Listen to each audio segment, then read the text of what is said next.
अरे क्या कहता रे? अरे न्यूज़ो में कहता रहा कि अब की बार को होलिया में कोरोना आ गइल बा, मुर्गा तो बनबे करी। आई तोर बुढ़ऊ ज्यादा बोलता रहन, कहता रहन मुर्गा ना बनी। अरे तेऊ कुछ बोलना रे, हम झाट बोली क्या सर ओकरा?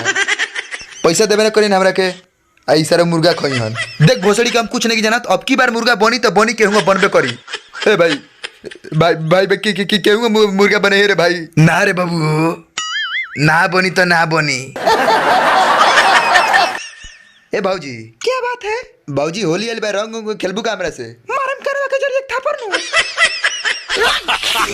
होली आ गइल बा, अब की रंग लागी नु?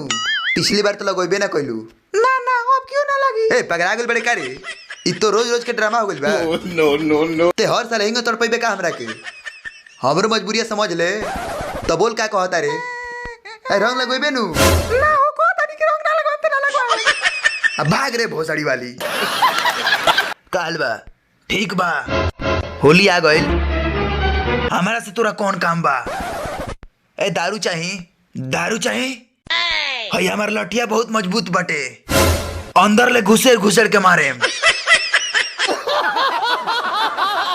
तो दोस्तों अगर आप लोग को ये वीडियो पसंद आया तो वीडियो को लाइक कर दो, साथ में आप हमारे चैनल को सब्सक्राइब कर दें। और दोस्तों अगर आप लोग को ये वीडियो पसंद आया तो वीडियो को शेयर जरूर करें। और हाँ दोस्तों, ऐसे ही सपोर्ट बनाए रखें हमारे चैनल।